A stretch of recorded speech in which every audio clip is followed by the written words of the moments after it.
Shri Radha Krishna Gopal Gopina Shankara Vrindavan Apurana Navadip Maipuna Jagannath Purina Jamuna Mai Ladies Mai Tulasi Devi Bhakti Samaveta Bhakti Victory Gloriosa Sangha Gloriosa Sangha Gloriosa Sangha Gloriosa Shishu Bhora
Krishna Karuna Sindhu Dina Bandhu Jagatpati Gopisa Gopika Kanta Radha Kanta Namastute Tapta Kanchana Gaurangi Radhe Vrindavaneshwari Vrisabhana Siti Devi Pranamami Haripriya Vanchakapataru Yascha Kripa Sundhu Vevatsa Patitanam Pavlivyo Vaishnavyo Namo Namaha Jai Shri Krishna Chaitanya Prabhu Nityananda Shri Advaita Gadadara Srivasadi Gaura Hare Krishna Krishna Krishna Hare Hare Hare Rama Rama Rama Hare Hare Srila Prabhupada Ki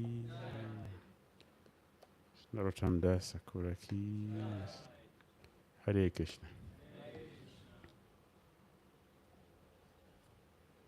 Shri Bhakti Prema Bhakti Candrika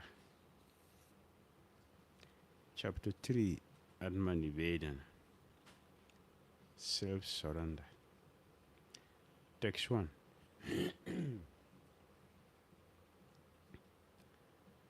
Tumi dayāra sindhu adhama janāra bandhu more prabho chara avadhāna padina asat bhole timińgile gile nātha kara paritrāna. O Lord, you are the ocean of mercy, the friend of the poor. Please mercifully glance towards me. I have fallen into the ocean of illusion, where whales in the form of lust are trying to swallow me. Please protect me, O Lord.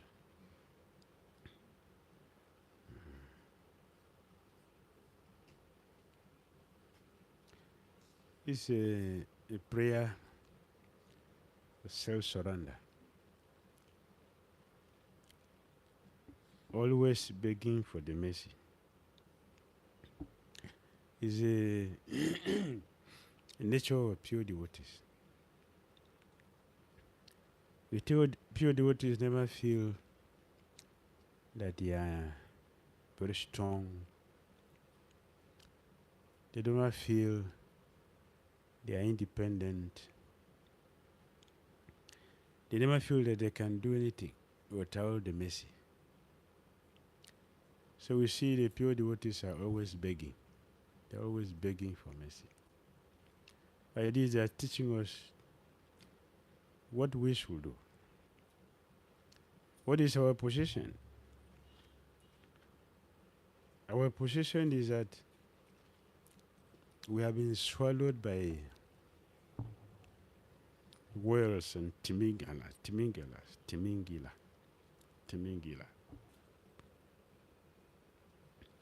A very mighty fish in the ocean. Very, very powerful. I heard that they can swallow even the sheep. That is how powerful they are. Very powerful. So Nātha Sakura is comparing our situation to the fish and the timińgile. We need the strength to become successful in Krishna consciousness. We need the strength. And for us to get the strength, we need to pray. The pure devotees are always prayerful. Devotee they saw Prabhupada was praying. So they asked what he was praying. He said, I'm praying that I will not fall down. The devotee say, yeah, Prabhupada, you cannot fall. He said, yes, I cannot fall because I always pray. Always pray. What is the importance of prayer? Prayer is very important because a person who is proud cannot pray. Only a person who feels himself falling, very low and helpless, they pray for help.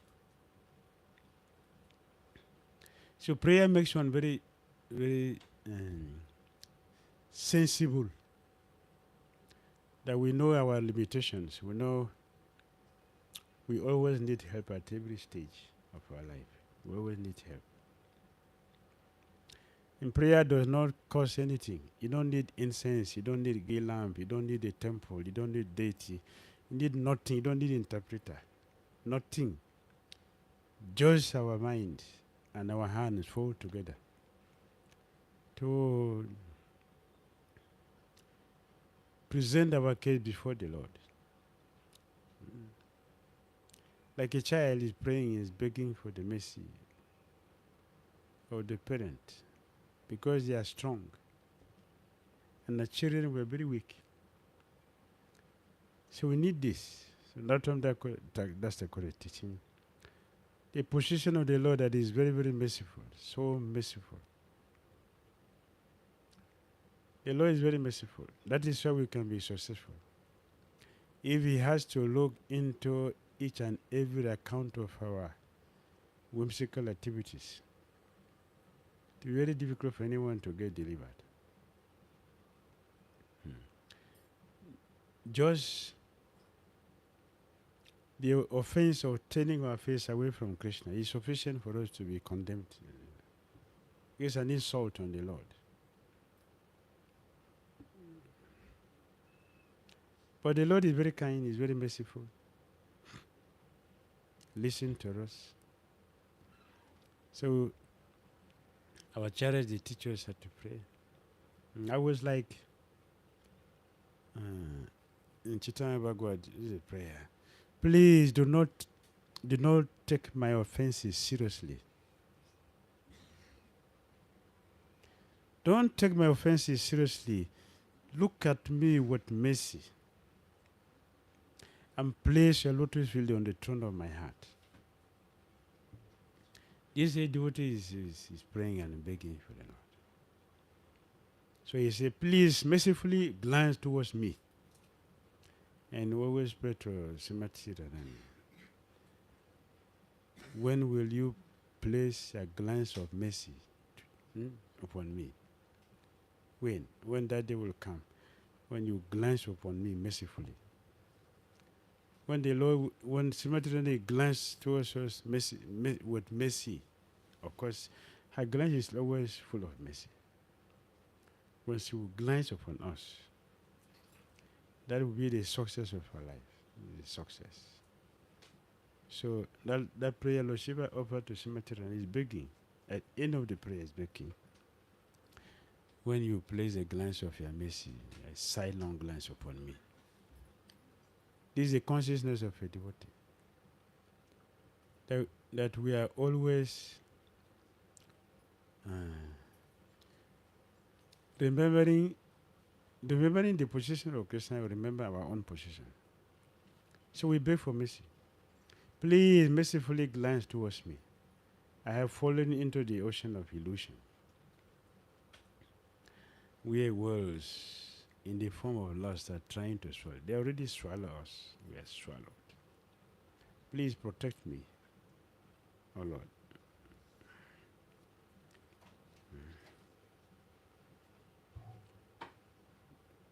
Yāvat, janama, mora, aparādhe, bhora.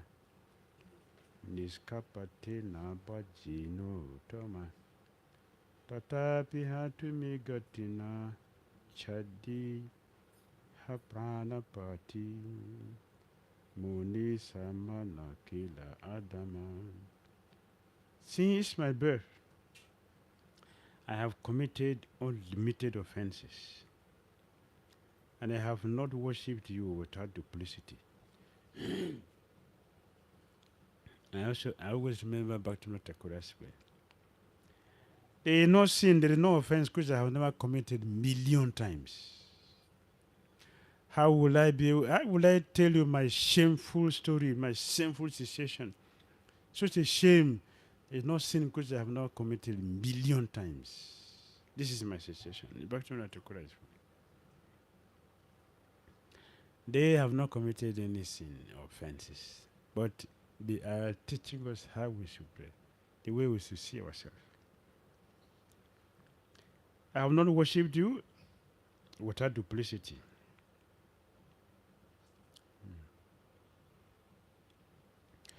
Every worship we perform, there is expectation. We want something in exchange.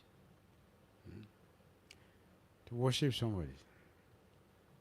You cannot worship somebody without expecting something from the person. So Prabhupada is making the difference when he is speaking about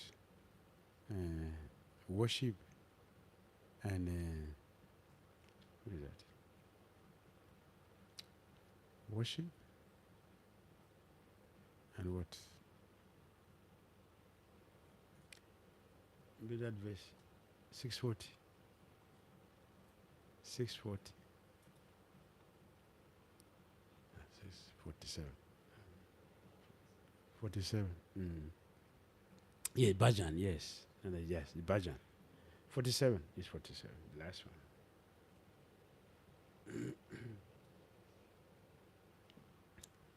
So, Prabhupada said, the word bhajate is significant here. Bhajate has its root in the verb bhaj, which is used when there is need of service. Worship is different from service. The English word worship cannot be used in the same sense as bhaj. Worship means to adore or to show respect and honor to the worthy one. But service with love and faith is especially meant for the Supreme Personality of Godhead. That is bhakti. That is the difference. It's not worship. It is an exchange of love. It's an exchange of feelings. Our feelings, our emotions we are expressing towards Krishna. It is different from worship. That's why Nātha Das Thakura is condemning demigod worship, because there is no bhaj. It is only worship. There is always expectation. By worshipping the demigod, not because we love them. It is, in most cases, we are asking for something, and in some cases you want to dethrone them. Hiranyakasipu was worshipping Lord Brahma. He will not worship Brahma because he loves Brahma. He's not worshiping Brahma because he he,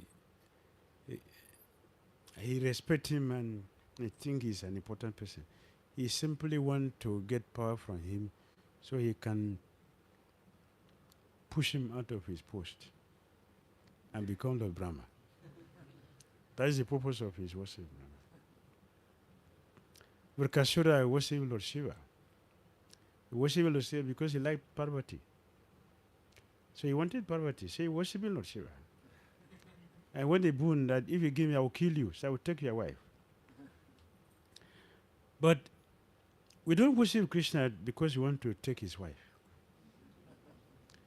We don't serve Lord Krishna because we want to go to his kingdom and become the president there. We worship Lord Krishna because we love him.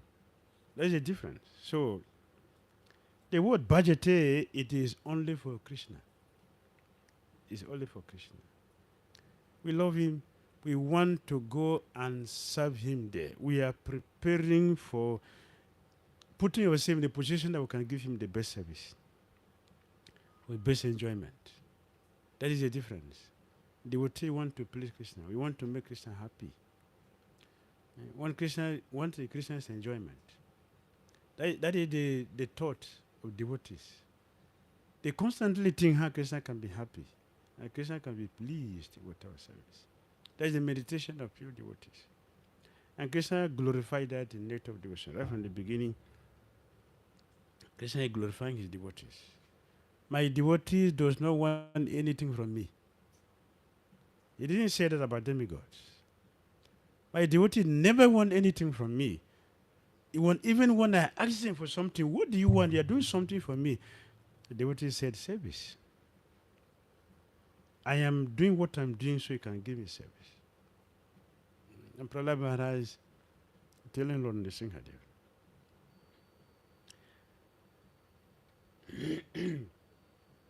I'm not a businessman. I'm not a businessman. Business means I'm doing something to get something.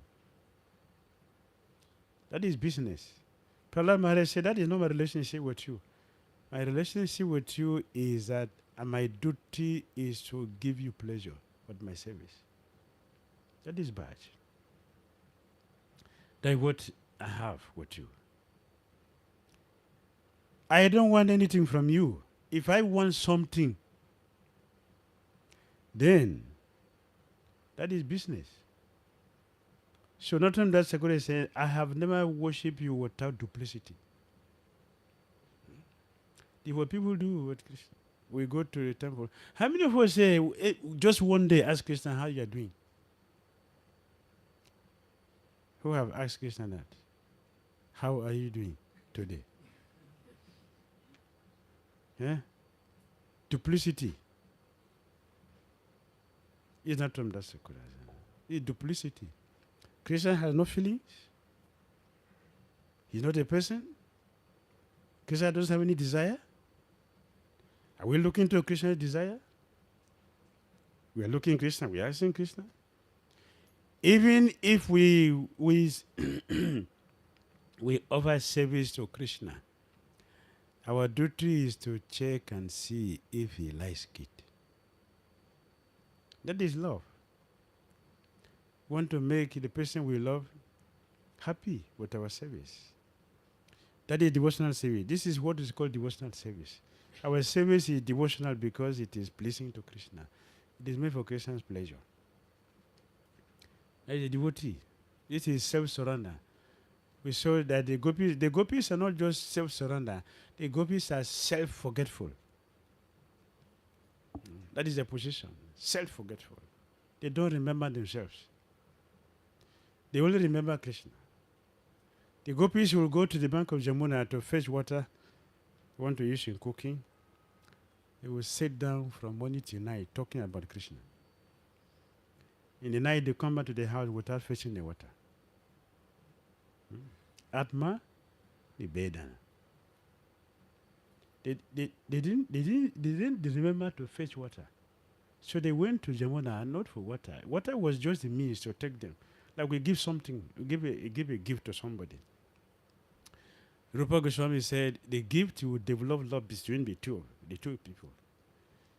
What is developing the love? It's not the physical thing we give to the person. It is the love we have in the mind that it is transferred through the thing we give to the person. So a person see that, my friend, give me this. It's very nice. Bishandishta.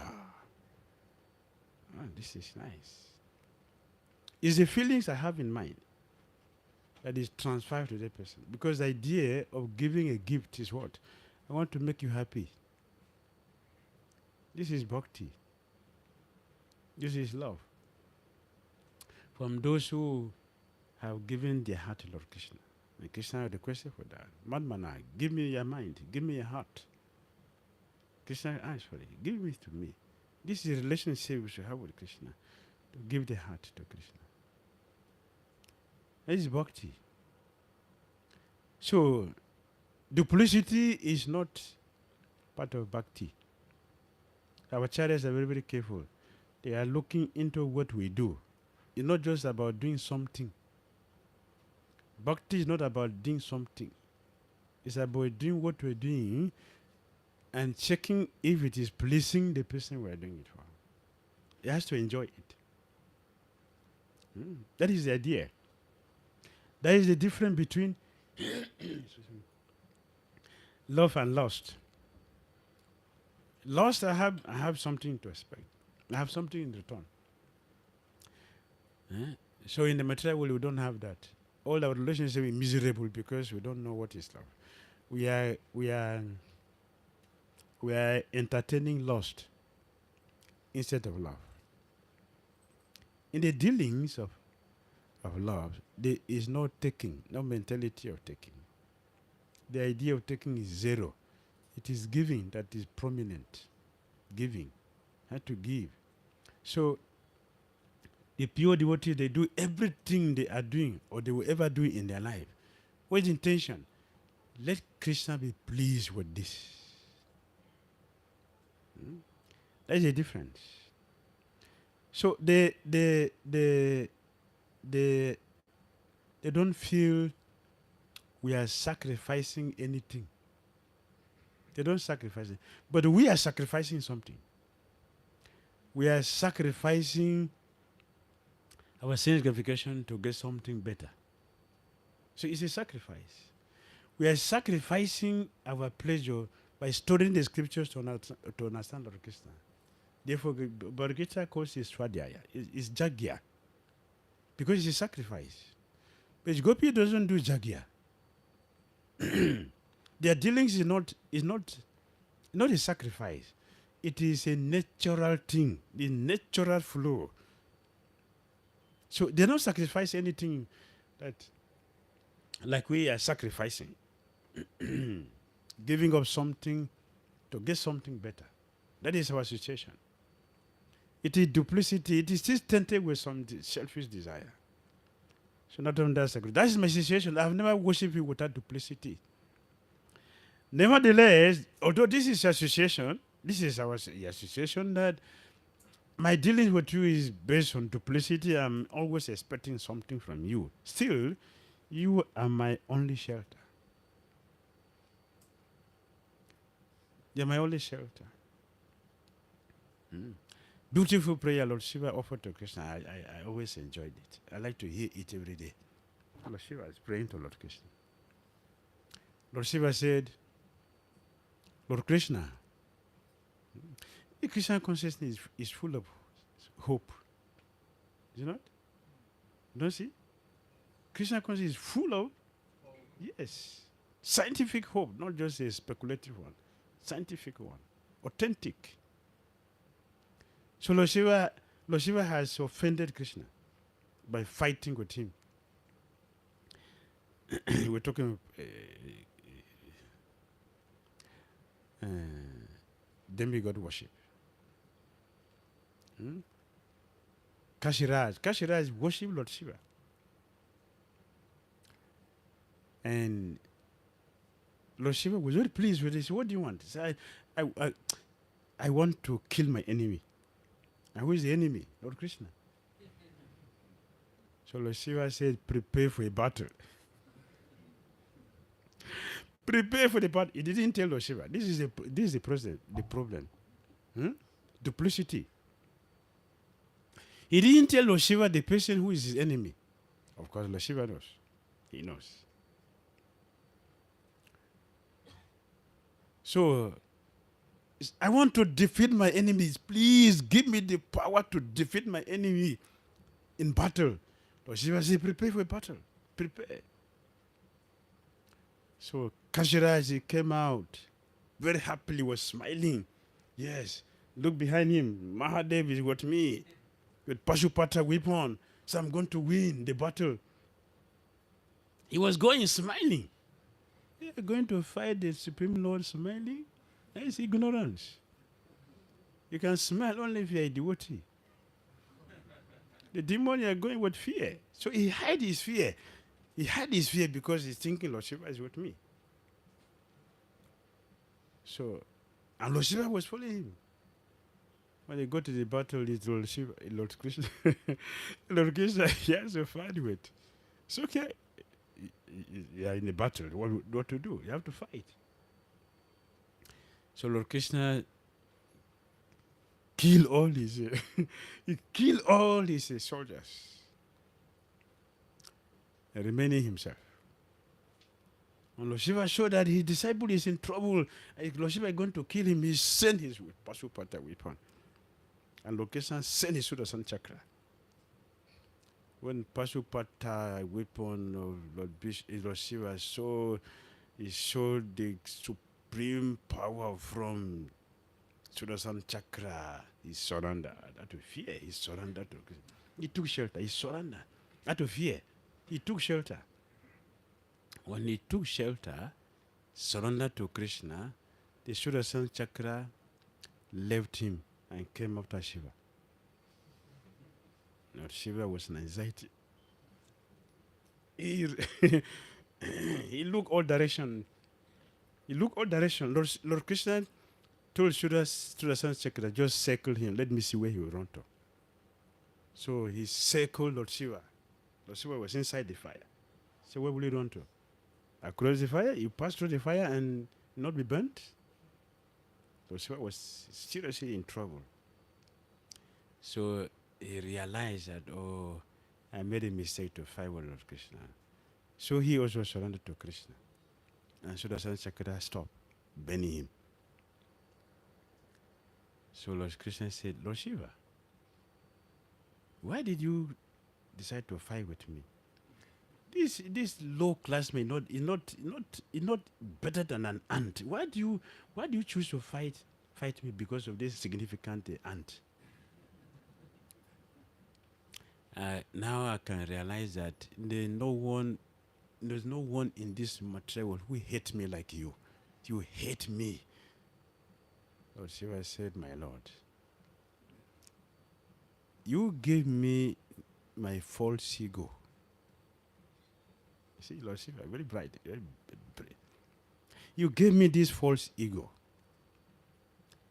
And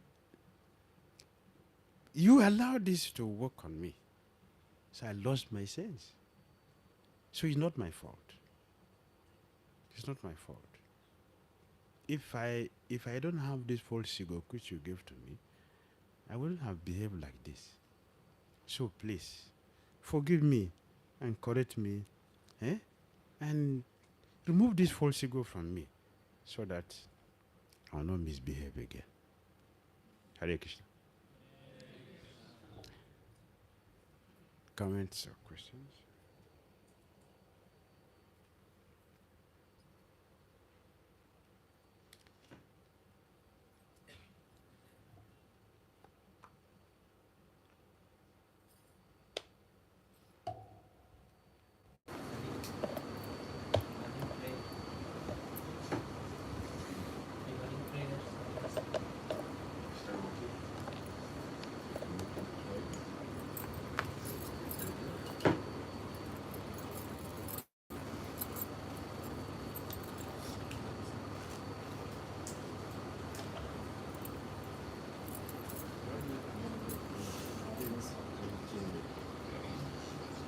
Krishna, Krishna, Krishna, Krishna, Hare.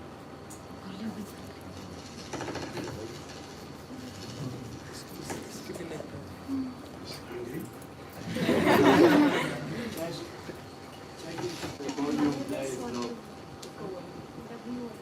Battery is low. Oh my God. Okay, then you have to shout. You change the battery? Can I speak loudly? Or I'll repeat it. You mentioned about the prayers, praying which should not be pride and which should not be peaceful. So, description how which you have done, in the womb of mother and the prayers to the Lord. So, in that situation, that pride and that discipline may not be but still, as soon as the adhama comes out of the hands, that forgets the prayers. What we have prayed on. So how can this In the third canto and the third canto, chapter 12, the jiva is praying the super soul.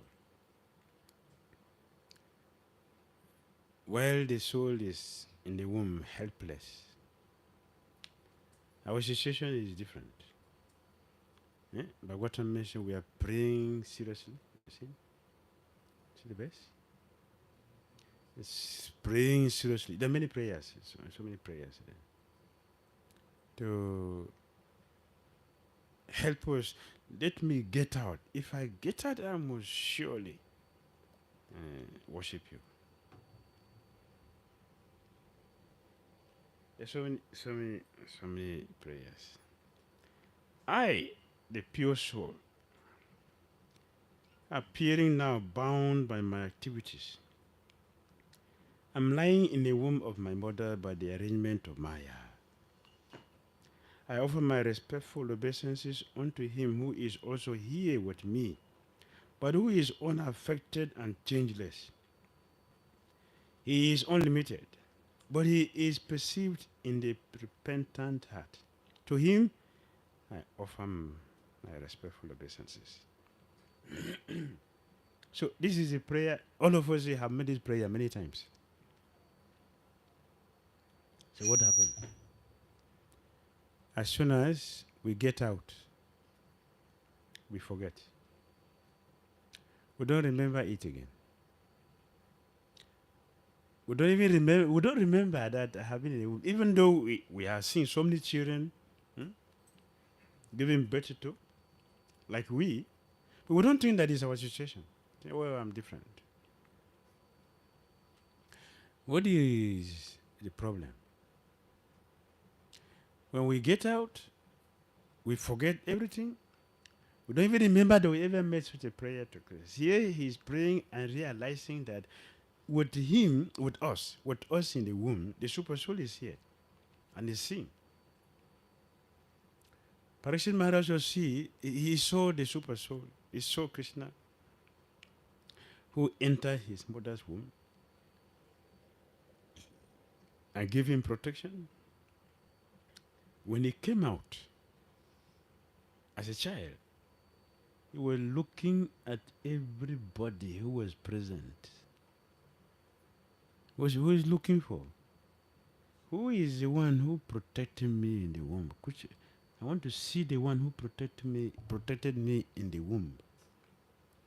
Parikshit Maharaj did that. So he's called Parikshita. But we are not Parikshit. Why are we not Parikshit? Why our name is not Parikshit?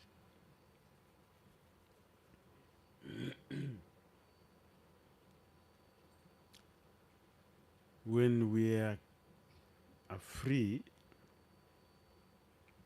from the trouble, we think differently. When we are facing serious problems, we think differently.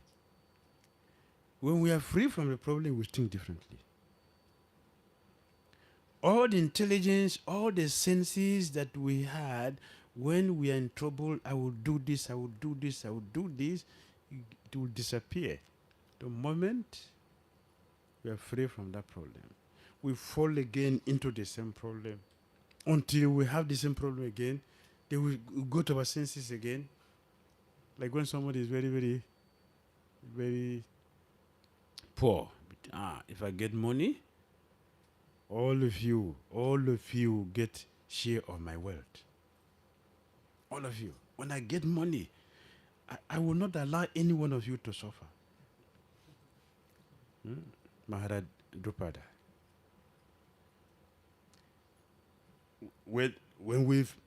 After our school, I'm going to take my father's position. Don't worry. Yeah, Brahmana, don't worry. I will share my kingdom with you. So you don't worry for anything. When he got the position, what happened? He remembered? When Dronacharya sent a message to him, he came to him and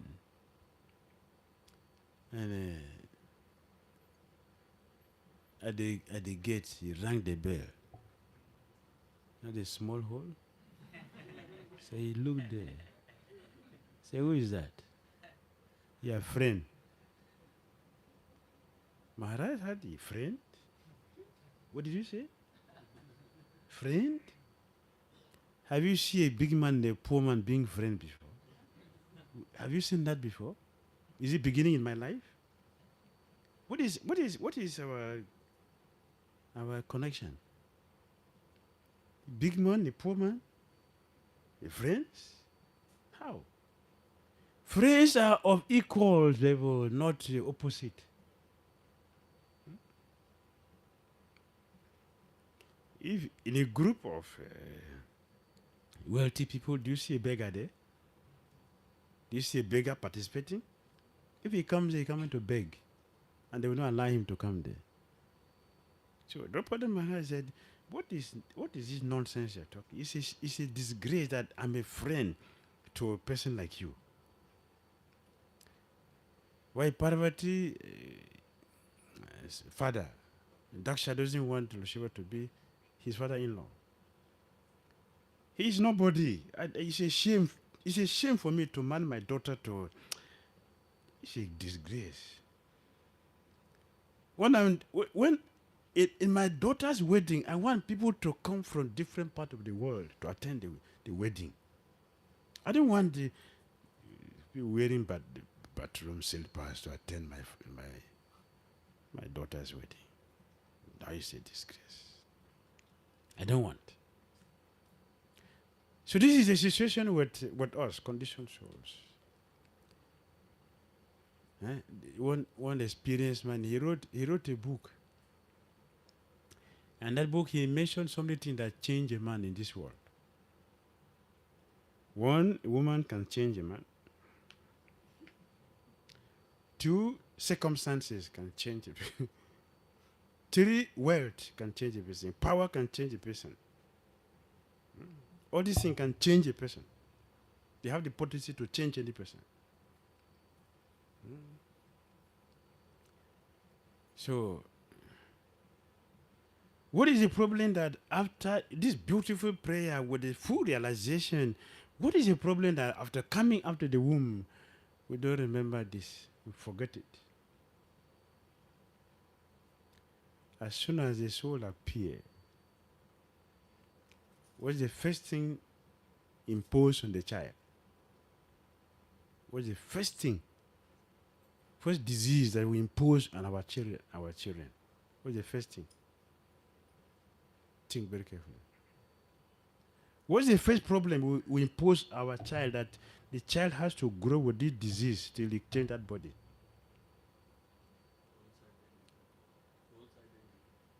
Okay, false identity. False identity. Yes? Everything is false. False identity. That's the first thing Lord Brahma created. Anyway. On our level, how do we make this false identity practical? We impose our culture on this person, this child. Is it not? I'm a Brahmana, therefore you are Brahmana. I'm a Shudra, you are a Shudra. Don't change this, that you are a Shudra. Don't give it up. This is your tradition for this life. It's a big disease we impose upon us. In some places, they'll give you a tribal mark. You don't have it in India. My place, they do. Tribal mark. They give you a tribal mark. So you are from this place. And this, you, because you're from here, you are the son of this land. Therefore, you should die for this land. That's imposed on all of us. That's the beginning. The second one. What's the second one? Huh? What's the second one? Yes. It belongs to me. It belongs to me. You are my property. You have to serve me. And all around the child, family members. Is it not? To keep the child conditioned to the tribe it belongs to. All the family members are there, taking care. The child will look around and see, oh, they're my servant. I have so many servants all around me. So I'm so important. Oh, look at me. I'm very important. It's growing with this. And back to what Takura said. As soon as this culture has been ingrained, have been planted in my consciousness, when I grow up, what is the next thing? School. School. After school, marriage. After marriage, children. After children, so many opulences. Bhakti Thakur said, Krishna, the news of material energy had choked me up to the neck. So this is my situation.